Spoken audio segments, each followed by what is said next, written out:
everybody. It's Allie, and welcome to our Y&R Chat for Sunday, June 9th, 2024. I think we made a love connection this week.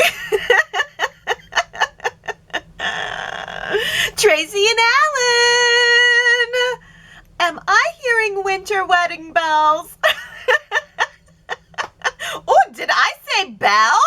Yes, I think so. In fact, I am predicting that the bridesmaids at Tracy and Alan's wedding will be Ashley, Ash, Belle, and Ms. Abbott. I wish I would have known all of their names before. I would have been using them all this time. I didn't know they had their own names. Ashley never mentioned them until this week. I had to make up my own names for them. And now I fear that it's all too late because Ashley has agreed to go to the very professional just outside of Paris clinic to have all of her altars eliminated, which is a shame because 2 out of 3 of them were lovely. Oh. Well, I know that Ashley is the star of the week, but I'm sorry. For me, Tracy was the real heart of this whole 2-episode storyline wrap up for Ashley and her altars, because it was Tracy's love for her sister, Tracy's love for her family, and Tracy's compassion for Alan that really kept me emotionally engaged and believing it all, because without Tracy, it all would have been just, oh, okay, the twin brother of the guy we hardly know did it. He did it all the way back to the bistro, all these months. It was Martin all along. Martin all along. Okay. Once Alan started putting together the pieces of what was really going on here, he told Ashley and Tracy that he just so happened to have a psychotic and jealous twin brother.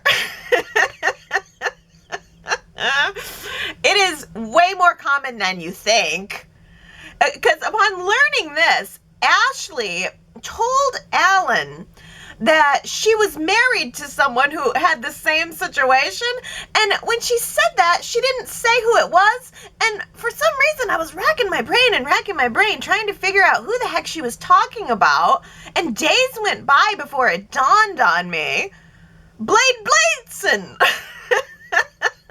It was Blade Bladeson, which is the greatest soap opera name of all time. Blade Bladeson. Oh my gosh. Ashley was married to Blade, and then out of the woodwork comes an evil twin brother, Rick. So this is clearly a recurring pattern for her here. Once we got confirmation of Alan's twin, Martin, from there it was just a steady pace right to the end. Ashley retraced her footsteps around Paris to this beautifully dimly lit bar where she remembered that she had met with Martin, thinking at the time that it was Alan, but Martin coaxed her back to Alan's apartment, again, her thinking that it's Alan, and that's where she really started to remember, and specifically remembered this technique that Martin used on her to try to trick her into confusing him with Tucker. It all started out with some gentle role playing. Just a little bit of gentle role playing between friends. And then apparently Martin, once he got her under his control, would become mean and violent with her and started to gaslight her into thinking that Tucker was the one doing it all. The purpose of it, I just don't totally exactly know. I guess he just wanted to create a psychosis of some sort for her so that then he could be the one to turn around and solve it and then prove once and for all that he's better and smarter than his brother who he was obsessed with. That's super twisted. But I don't know, you add in a dash of hypnosis and Ashley was able to figure it all out, but not before the switcheroo twisteroo. When they got to Alan's apartment, there was a noise in the kitchen. Ba-doom, ba-doom, ba-doom. Oh, it's probably the cat or something. Alan goes to check on it, and when he comes back, he's acting funny. Suddenly, he's like trying to get Tracy out of the way so that he can have Ashley all alone. He tells Tracy to go make a big pot of coffee and just, basically go get lost. And I think that's where the audience started to realize that Martin had switched places with Alan, and now Martin had Ashley right where he wanted her. Which is really quite awful. I mean, he was definitely violent. We saw implications that he hit her at one point. But when they were on the couch together, he also seemed molesty. And I don't know if anything like that happened, but I'm kind of getting that impression. Like, it seems likely that maybe if he was pretending to be her ex-husband who she was saying she wanted to get back with, it seems likely that he was doing stuff like that too. Ugh. But when Ashley figured it all out and was trying to get away from him, he was dragging her down the hallway, practically dragging her by her hair. And she luckily was able to let out a scream. And what do you know? Tucker had shown up at Alan's apartment, realizing that there was something off about Alan and that interaction that they had last week on the Paris streets. And so Tucker and Tracy are in the living room. Tracy's trying to reassure Tucker about Alan. Tucker's not buying it. They both hear the scream and run upstairs.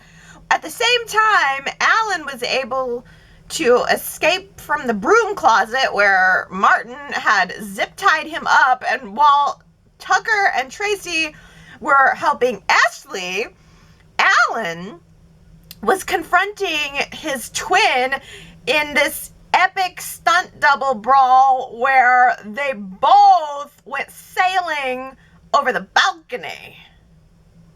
Well, apparently Martin made a better trampoline than a brother, because when they went out the window, the balcony, they both went over. And Alan survived because he landed on top of Martin, but Martin didn't make it. Oh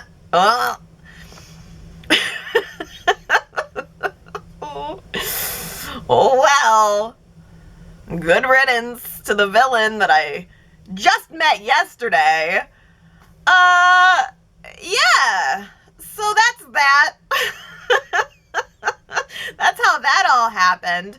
And I guess the only thing left to do is ask you if you guys think that it was a good twist ending. The whole Martin thing. Did you like it? Did you buy it?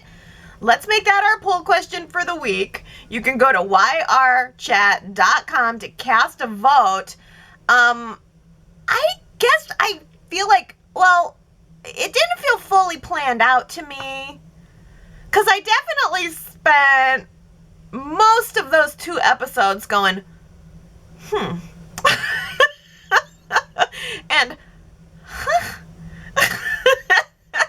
and okay, but at the same time, so there's a part of it that's like, well, this feels like we just sort of pieced this together, rushed it together, and got out of it. But at the same time, I'm like, okay, that's not a bad thing. I'm all for a quick resolution. I do appreciate that. Now Ashley knows everything. She's saying that, despite her fears of going to a mental institution, she feels that she's ready and willing to get the help. Also separately, the air has been cleared around Tucker and that whole bistro fight that had not happened in Paris. And then, at the end of the episode, Tracy and Ellen are holding hands in support of one another. So, I mean, all of the weirdness with Martin aside and, any unbelievabilities and any quickness, I really honestly can't fully think of a better wrap-up. And I really do like it when storylines have a very distinct and dramatic ending that that gives me a good sense of resolution for the time that I've invested, and I guess it just doesn't get more resolved than this. So we got a really quick wrap up for Ashley. Last week we had a really quick wrap up for Jordan in the dungeon basement. Now I just wish that we could get a quick wrap up on the Connor storyline. When you were a kid, did you ever have a bully grab your own hand and start hitting you in the head with it and say, "Stop hitting yourself, stop hitting yourself, stop hitting yourself"? Because I'm wondering if maybe that's what the doctors are doing with Connor. ERP. I don't trust this school at all. It's like every time Adam and Chelsea try to go see their son, suddenly he has a flare-up and the trip is canceled. What is going on here? It just seems like we should be making some progress by now. He did call a nurse after he punched himself, and Chelsea labeled that as progress, so okay, I guess.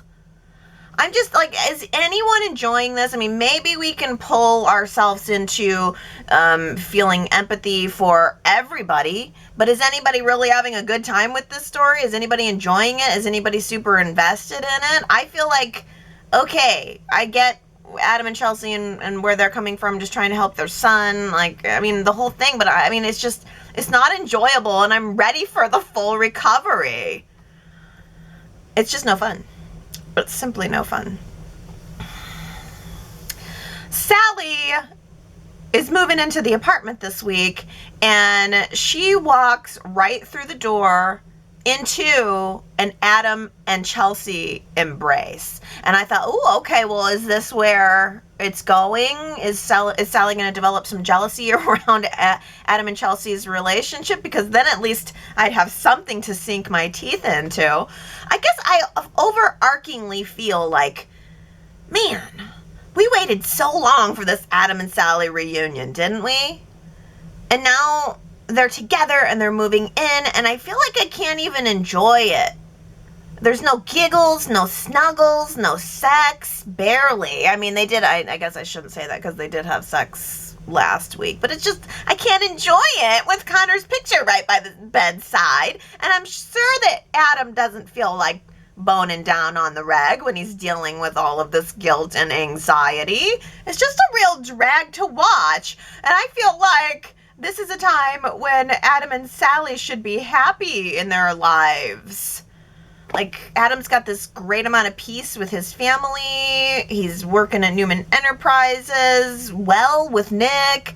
Sally's got this new job at Marchetti. Everything calmed down between Sally and Chloe this week really quickly, and now Sally is going to be asking Summer if Chloe can come join them at Marchetti too, so everything else is going great, and that sounds real great to me. And I just, I'm ready to get to the good stuff. And it'll happen. Sally is going to knock it out of the park as Marchetti's lead designer, and she is going to give us a fashion show this summer. I will will it into existence. Audra has been canceled. Canceled? Canceled. Canceled. Canceled.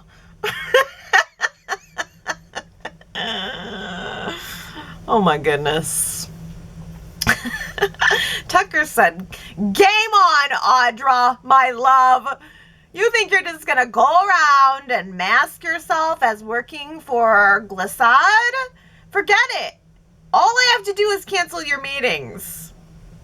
And that's what he did. But Audra is not going to give up that easily. It just so happens that Tucker and Audra are staying in the same hotel in Paris, and they had a run-in in that gorgeous dark wood elevator. Oh, that elevator was giving me Y&R classic daytime darkness. It was great. And Tucker pulled the old, "Let me stop the elevator so we can have this conversation." And Audra said to Tucker, "I'm coming for you. I want Glissade. I want it all." She wants it all, you guys. And maybe she'll get it. I mean, she's got Nate on her side like a dog waiting for a bone. And things have been way too copacetic between Nate and Devon lately. So I'm imagining that Tucker is going to get back to Genoa City and he's going to tell Devon what Audra has been up to. And Devon is going to start nagging Nate to be aware of Audra and her little plan. And who knows, maybe that'll push him to team up with her and maybe she'll actually get it done. I don't know. I think Devon would be right about Audra if he chose to take Lily's side on that. But I also think that Devon is so paranoid. Maime came back into town this week. Thank goodness. Because I really can't get enough of Maime and all of her great facial reactions. It's just one great facial reaction after the next. But she was trying a softer approach this time. She had a meeting with Nate and Devon, and she told them that she wants to bury the hatchet and she wants to work toward real family unity, setting all the business stuff aside. But Devon said, "Okay, if that's what you really want, and if you really, really mean it, then you should sell your shares of Chancellor Winters back to us," which is a pretty hard bargain to try to drive, considering Maime worked so hard to get those shares. And of course she didn't buy it. There's no way Maime's gonna loosen her grip and let Jill win. Especially now that Maime knows that Billy has taken Jill's place at Chancellor Winters. Only Maime doesn't know why Billy has taken Jill's place. Only Billy knows why and what's going on with Jill. Well, actually, no. Billy and Lily both know what's going on with Jill and her health. Well, actually, no. Billy and Lily and Chelsea all know what's going on with Jill's health. Jill swore Billy to secrecy about her heart condition, and I could definitely see telling his partner Chelsea. That makes sense. That's his part of his personal support system. But Billy telling Lily about it? I don't know. That just seemed like a guilt-trippy power move. My mom could be dying, so could we please put her last name, which also happens to be my last name, on the company letterhead? Seriously? Is that what he's thinking of right now? Is that where his mind is right now? It seems very self-serving to me, especially when Jill is not even an abbot. Sorry. She was married to John for like a second in the whole scheme of time and all of the dudes she's been married to. So if it was really about honoring Jill's life and her legacy, wouldn't Billy be pushing to put the name Foster on the building? I don't know. It's funny to me, too, that he hasn't mentioned any of this to Jack. Jack had that conversation with Devon a couple of weeks ago where Jack kind of minimized Devon's concerns about Billy, and Jack told Devon to just try to accept Billy being there and try to make nice with him. But I wonder if Jack is going to end up changing his position once he realizes that Billy's trying to insert the family name into a company that already has 2 other family names attached to it. As expected, Summer was not happy to find out that Claire knew that Jordan was still alive. That Claire knew like 5 whole hours before she did. I feel like Summer was way more focused on labeling this as Claire's lie than the larger fact that Jordan is still alive and still out there somewhere. I mean, I'm not saying that I blame her, because I would not want Claire within 100 feet of my kid in reality. But in Genoa City, it's a different story. Everyone either is a nutcase or a former nutcase, and Claire is being classified as former nutcase, so therefore it's okay in the world of Genoa City. And I do totally see Summer's point about it all, because when she agreed to the deal that allowed Claire to be Harrison's nanny, when she supported Clarison, she thought that Jordan was dead and therefore a 100% impossible threat. But now that she knows Jordan is still alive, I mean, sure, she's in a maximum security prison, but she burned down the last prison she was in, so it makes the possibility of a threat for Harrison more of a possibility. Well, I thought it was nice that Summer had a chance to meet up with Chance finally to fill him in. I missed Chance. Soon as I saw his face, I was like, oh, Chance, yes. He is such a steady, calming presence. And Summer felt comfortable enough with Chance to admit to him that she's jealous of Claire. And that's not an easy thing to acknowledge about oneself. We all have shades of jealousy within us, and we would probably rather just try to put efforts into justifying it or denying it. But actually acknowledging that you have that, kind of ugly feeling within you, I think takes some bravery. And it makes sense to me because Claire is Harrison's bright, shiny new toy, and Mom is just old hat. And feeling that way feels very relatable to me. It's because, Mom does all the hard work, and then someone else slides in and gets the family Ferris wheel ride. I can totally see where that feeling the Summer has is coming from.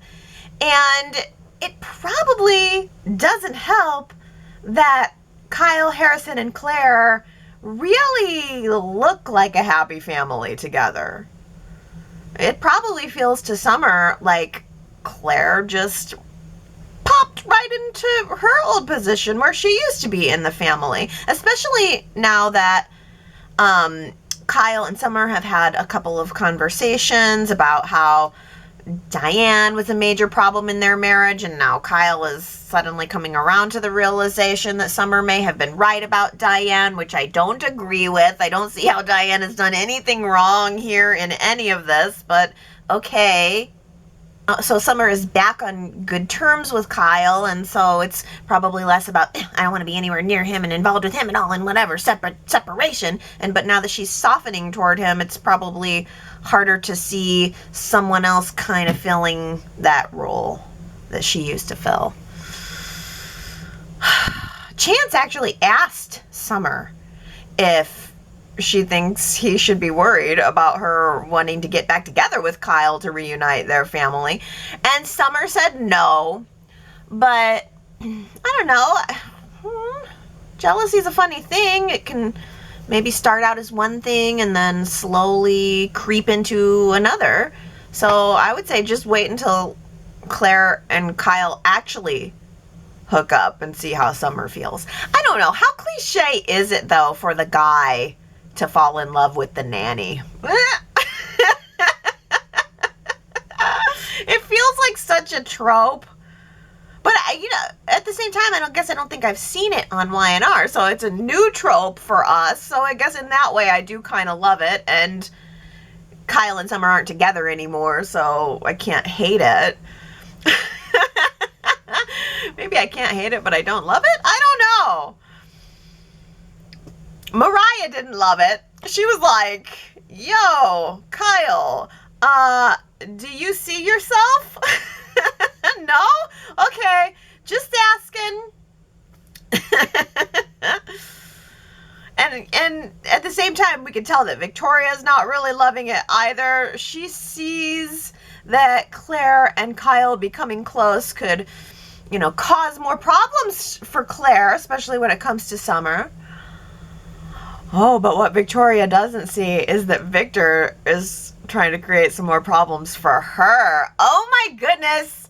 Victor actually summoned Cole this week down to the main house to pull the old stay away from my daughter routine. I was like, is this really happening right now? It's 2024 and Victoria's like in her 50s. Is he seriously trying to pull this right now? Has it ever worked? Ever?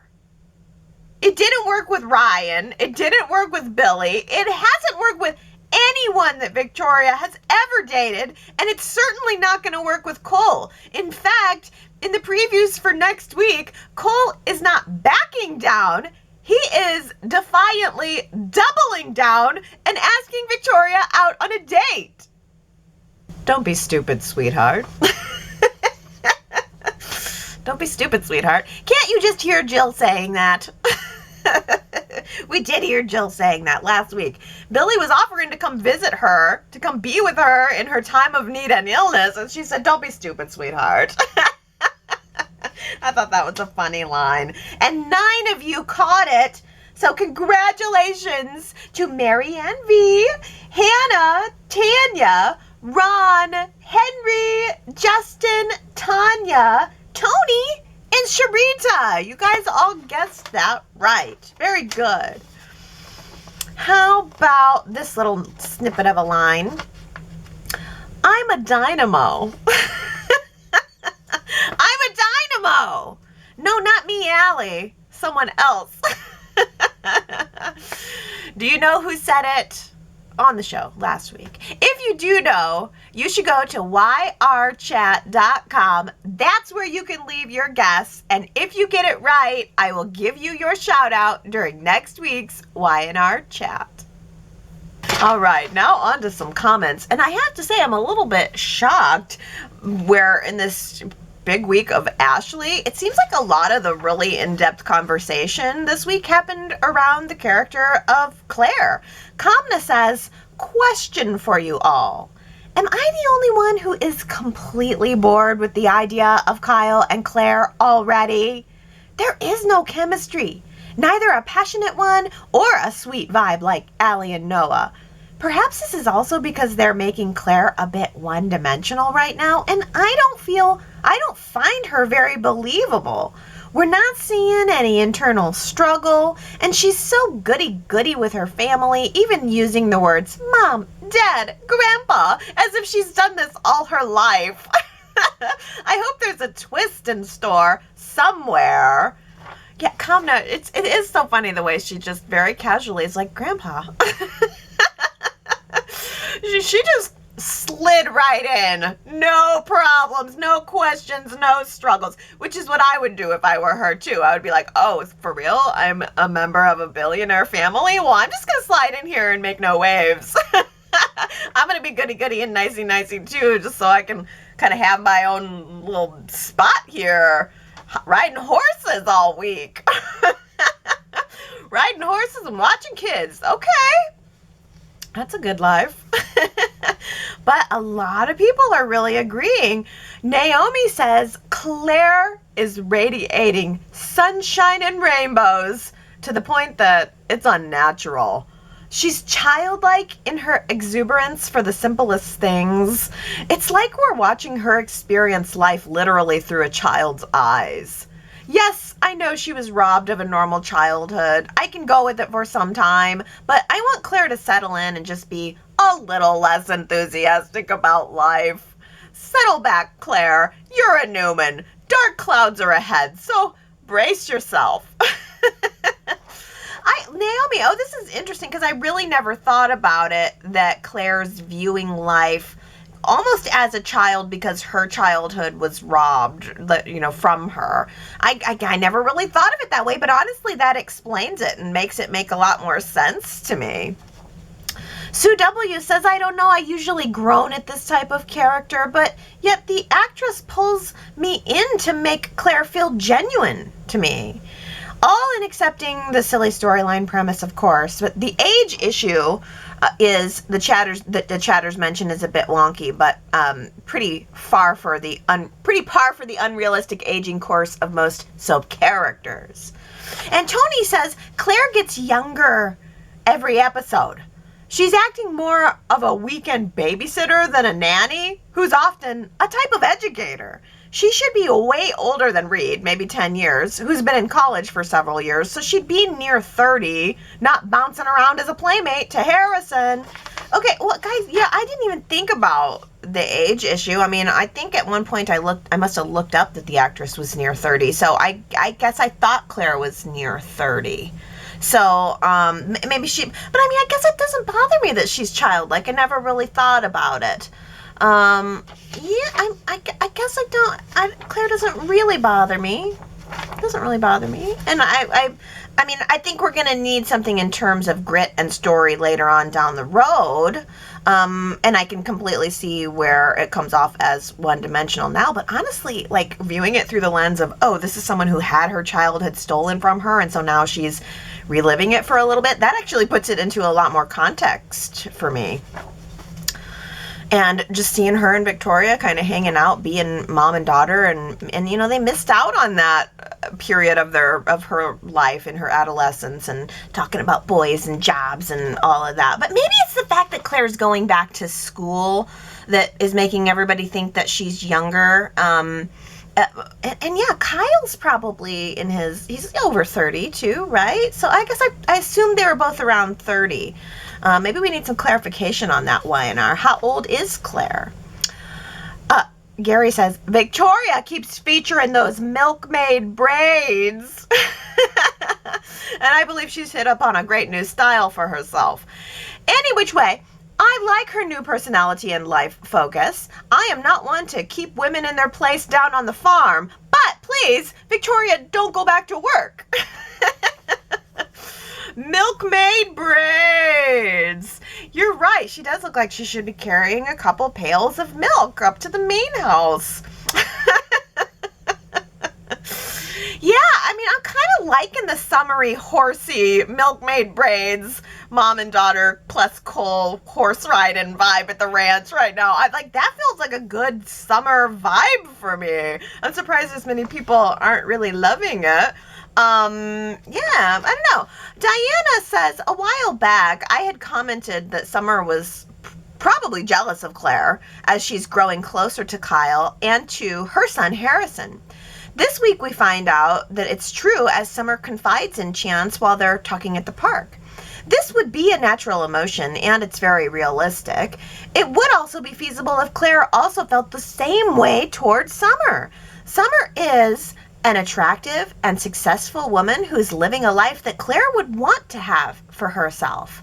I had said that Claire would find out about Summer's peanut allergy, and Claire would tamper with a food item or lace one of Summer's belongings that Summer touches. It doesn't have to be that Claire's trying to kill Summer, but different tactics to keep Summer out of the picture as much as possible and making her life difficult. This would give Claire's character some dimension while also creating fun and exciting drama. I hope we see Claire have a bit of an edge and wreak some havoc in Summer's life. Ooh, Diana, I love this. And you're right, because Phyllis was having that conversation with Nick a couple of weeks ago where they were being sure to mention that she has a peanut allergy. So is it possible that Claire will realize that, find out about that, and maybe start jacking with Summer a little bit, a little jealous for jealous tit-a-tat? Ooh, tit and tat? I love tit and tat. I think that could be a really good direction for Claire's character. But Brent says, I love Claire. I'm rooting for her. And I like Kyle and Claire. And I like that Summer doesn't like Kyle and Claire together. All right, so we got some detractors and we've got some supporters. That makes for a good story. I don't know, maybe I'm in the middle. I don't know. I'm sort of, I guess I feel a little like just lukewarm on Claire. But I don't know. Naomi really put it all into a different ballpark for me. I think somehow that convinced me to like her. T. Nicole says, Mariah seems like a really good friend to Kyle. She can voice her concerns about Kyle's nanny decisions and not just feel the need to agree with everything he's doing, but speak her concerns in a soft and non-judgmental way. That, T. Nicole, is one of the great things about Mariah. She's not going to sugarcoat it for you, and that is exactly why she makes a really good best friend to have. And Connie says, shout out to Tessa for her side eye of astonishment. A valid reaction after asking Kyle rational and thoughtful questions about the qualifications and criteria required to be a professional nanny. Yeah, Tessa was the adult in the room right there, because she goes, oh, does she have any, does this beautiful former psychotic girl have any qualifications for being a nanny? Like, you could tell Tessa was trying to give Kyle the opportunity, like she was trying to give him the opportunity to prove himself and prove why this was a good idea, and Kyle kind of came up short and said, well, Claire's done some research on kids. She's done some Googling on kids. Don't you think that counts? Oh. Henry says, why does Victor fail to see that Michael and Cole did him a huge favor? As far as Victor's firing of Michael, it's just a matter of time before he hires him again to fix something. Michael Cohen-esque, if you will. Then Victor tells Cole that Cole, is to stay away from Victoria. I don't see that happening. That would also mean that Cole would not be able to spend as much time as he'd like to with Clarison. I don't like where this particular storyline is headed. If everyone else knew that Victor had been holding Jordan in a cage, he would have really been looked upon as more than ruthless, more like insane. Ugh, yeah. And Astra says, yeah, Victor doesn't want to admit that he probably didn't have an end game to holding Jordan. Was he hoping she would just waste away and die? Cole and Michael did him a favor, but he will never see it that way. Yes, that is totally true, and I am all for Cole bucking him like he's a horse. I'm all for Cole bucking the Black Knight. Brent says, on what basis can Victor forbid Cole to see Victoria when Cole knows a terrible secret about Victor that Victor doesn't want Victoria and the rest of the family to know? Brent, oh my gosh, you're right. Cole's holding all the cards. Who does Victor think he is threatening Cole when Cole could say, excuse me, old man, would you like me to tell your wife and daughter who you were holding as hostage in your basement? Gosh, yeah. Well, I'm curious about that preview at the end of Friday's show where Michael was telling Lauren that he's worried that the war between Jack and Victor is about to reignite. Where's that coming from? I mean, I knew that. I thought that was going to be the case a couple of weeks ago when it seemed like Victor was implying that he wanted to use Jordan as a weapon against Jack. But that didn't end up panning out. And now Michael's talking about the coming war. I mean, it shouldn't, if Victor's so focused on Michael and Cole and now all of a sudden he's going to go back to being focused on Jack, I don't know how any of that's going to pan out, but it does almost seem like Victor was trying because he was planting seeds with Diane and Kyle last week, and I guess we'll just see, we're going to be getting a little bit more of a taste next week about what exactly Victor was growing there. Last week, I asked you guys if you think that Jack and Diane's marriage is going to survive all of this nonsense. Surprisingly, 71% of you do think that Jack and Diane are going to make it. They're going to stay together. 29% of you predicting that this is just the beginning of the end. Sharita says, I do think it's possible that Jack and Nikki may have a secret love affair, But I believe Diane will forgive Jack and stick it out with him. Ooh, if there is a secret love affair, you think that Diane will forgive Jack, but would Victor forgive Nikki? Sherrod thinks it's the end of Jack and Diane's marriage because, unfortunately, Susan Walter's time on the show is coming to an end. She was only supposed to do 6 months, and it's been 2 years. Well, I just almost kind of assumed that Y&R was so totally impressed with her, as were the fans, that they decided to keep her on longer. And hopefully it's a situation that's working out for her and for Y&R at the same time. I think she's one of the best additions to the show in recent years. I would hate to lose her. I hope that she's happy, and I hope Y&R goes out of their way to keep her happy. Now, let's talk about areas where I'm not happy. Can you guess what it will be?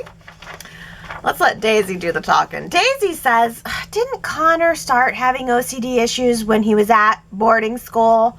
Something may have happened there. And the initial OCD, what looked like it, was a coping mechanism. And it seems that the staff blaming his parents is a stretch, and it's not helping him. He was excited about his parents visiting and starting to have OCD issues, so the staff claimed. Then he was excited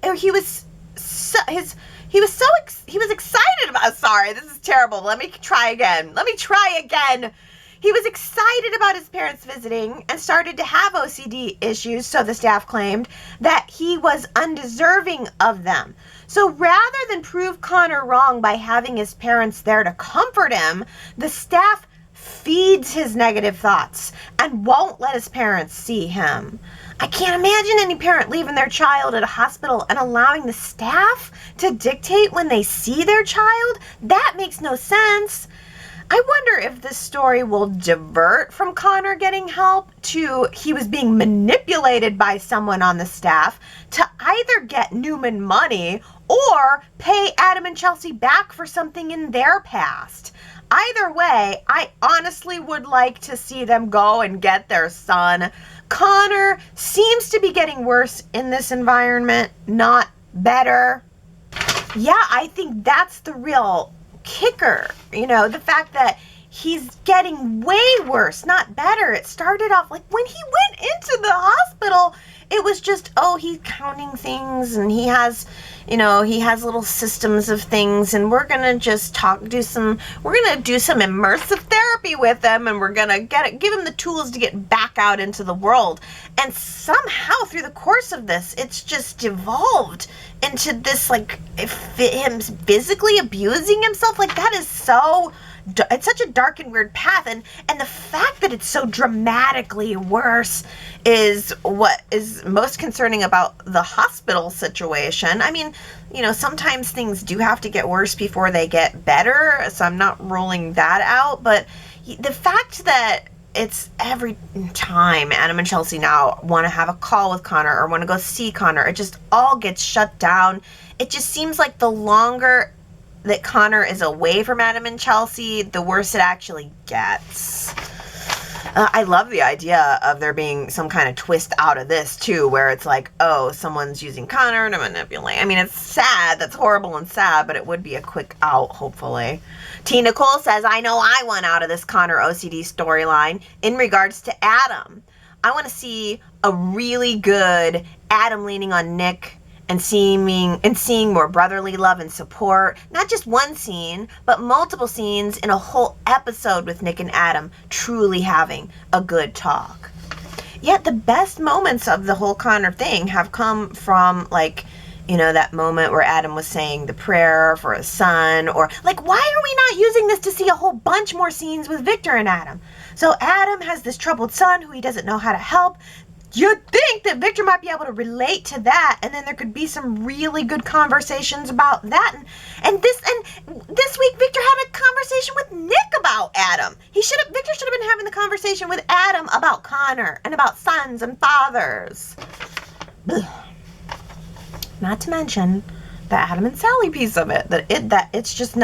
There's no No fun. And then next week in the previews, Adam and Sally look like they're just having a kiss. And then somebody knocks at the door and Adam says something about this. I think that's trouble at the door. I don't want trouble at the door. Not yet. I just want a reprieve. Well, Victoria says Chloe sounded like a spoiled brat today. Chloe has allowed her partners to not treat her as an equal. She should not be surprised Sally's folding the design business with very little input from her. This would be a good opportunity for the writer on the show to look to the future and have Chloe join Lauren at Fenmore's. Bella, who we've not seen in a long time, could be an intern at Fenmore's. This could lead to a summer story with the younger generation, similar to Glow by Jabot. This campaign gave us a chance to get to know the younger generation and gave them a fuller history going forward. Yes, Victoria. For sure, why doesn't Chloe work at Fenmore's? I mean, that's her sister-in-law. That would make sense. I love the idea of the inclusion of Bella and the younger generation. So good. Gary says, Sally possesses the maturity that Audra lacks. I don't know who thinks who is schooling whom or if there is a mutual admiration society, but Audra could learn a thing or two about humanity from Sally's spectra. That's such a great point. That it's like Sally, used to have all that spunk and bluster and whatever, but she's definitely matured and blossomed. Audra is still on the spunk train, and she's seeking spite, and there is sort of a lack of maybe a fuller understanding of a big picture. Yeah, that's interesting. An interesting comparison. Maybe that's what makes them good friends. Oh, and Gary, I know you were very excited about the Daytime Emmys this year, specifically because Melody Thomas Scott won a Lifetime Achievement Award along with her husband, Edward J. Scott. So how wonderful for them. I did not watch the Emmys, but I did see a little red carpet moment with Melody Thomas Scott and Edward J. Scott, and they had their Emmys, and that was her first Emmy, I think. So she was standing there like, gee, she said something like, I don't know how to do this. This is my first time, or I didn't know how this felt. So she looked beautiful, and it was a great year for two other Y&R actresses. Michelle Stafford won a Daytime Emmy for lead actress. Hell yeah! Hell yeah! And Courtney Hope won for Best Supporting Actress. And I'm trying to think about the stories that these women had. I imagine that we would have seen Phyllis faking her own death and all, some scenes around that. And then Sally and her miscarriage, maybe those would have been the scenes that would have been submitted. I'm not totally sure. But then it's like going back to Sally. Yeah, we saw her go through that miscarriage, and it was just so heart-wrenching, and her lashing out at Adam, and there was so much heartbreak there. And then for them to finally get together, it just feels like it's fizzled. We waited so long. Adam and Sally are like the fieriest, could have been such a daytime power couple, and it has just fizzled so hard for me. Well, let's end on talking about Ashley. Here's a comment from Henry who says, well, I'm sure that all the chatters can breathe a sigh of relief now that the Ashley storyline has been hopefully resolved. I can't foresee anything else coming out of that storyline except maybe a budding romance with Tracy and Alan, thus keeping him as part of the cast. Just a thought. I could be off base on that scenario. However, Alan appears to be anchored in Paris and will still be involved in Ashley's continued therapy. Tracy would have to become a resident of Paris if she and Alan were to become involved. Where is Tracy's home anyway? New York? Well, I guess the jury is still out on a Tracy-Alan romance, but I'd like to see it happen. Yeah, Henry, I'd like to see it happen too. I really did not expect that that's where it was headed, but I think that Tracy and Alan bonding over this is amazing, and I wish that Y&R would see that that's what we've been asking for. That's what Tracy's character deserves. She deserves to be supported. And I think she's so supportive in return. It's like he has a crazy brother, she has a crazy family. I mean, it's so perfect. Yeah. But Kamna is not breathing a sigh of relief about this story. Kamna says, Y&R did good with the Ashley storyline because I'm still scared that Alan is Martin. Someone needed to check the back of his head where he said Martin had hit him. I'm probably wrong, but I'm just scared for Ashley. No, I totally had that thought, like, are we sure? When they all came back in from talking to the police, I thought, are we sure that this is Alan and not Martin? And I would say it's definitely open to possibility that it's Martin still and that Alan is the one who died.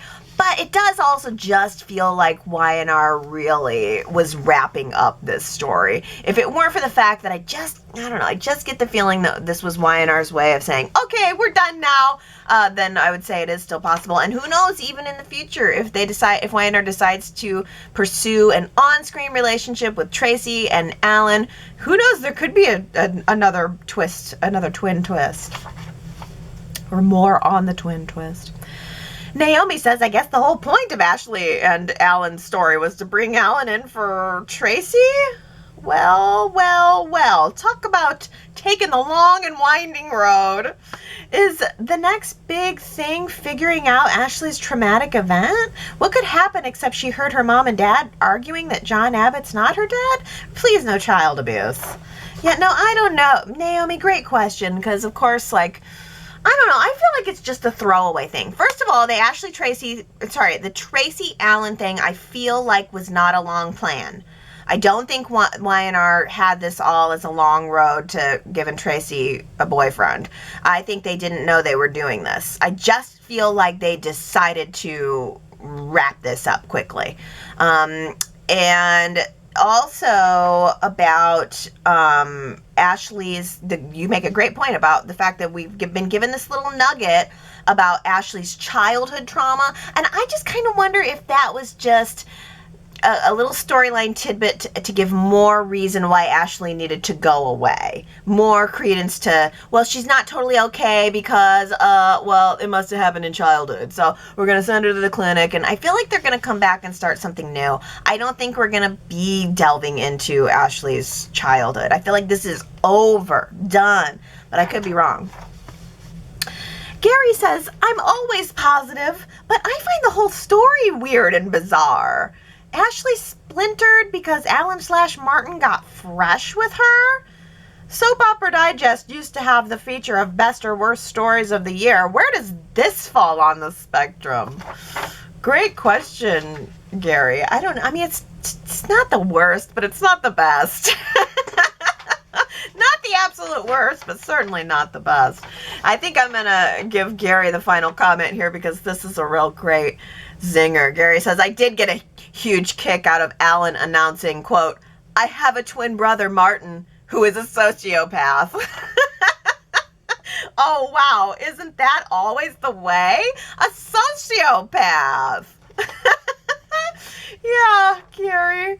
I mean, nobody ever has a twin who's actually better than them, better than the original. The twin is almost always an evil twin, the evil version. Like, nobody ever says, oh, I have a twin brother, and he's better than me. Better than me in every way.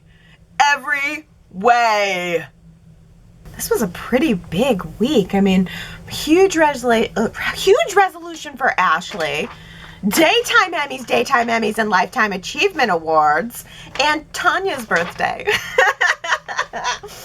which was June 7th, but you just told me about it this week, so I'm retroactively going back and giving you a belated happy birthday. I hope it was a beautiful one, and that you enjoyed the show this week. I hope everybody loved Y&R this week, or at least had a good time complaining about it. Oh, it was definitely weird. I will give you that. What do you think? What do you think? You should go to yrchat.com and tell me. Vote in the poll. Let me know if you think that it was a good twist or a kind of a loser for you. I'll be interested to read those comments and see how it all shakes out. And of course, if you're interested in going back and listening to old Y&R chats about some old good stories, go to GenoaCitySoap.com. I've got some bonus episodes there where you can get a podcast stream for your podcast app, or you can get a private YouTube stream if that's where you like to listen. There's an episode about soap kids, and there's an episode about summer pool parties. And I'm thinking, gosh, I need to do an episode about twins now.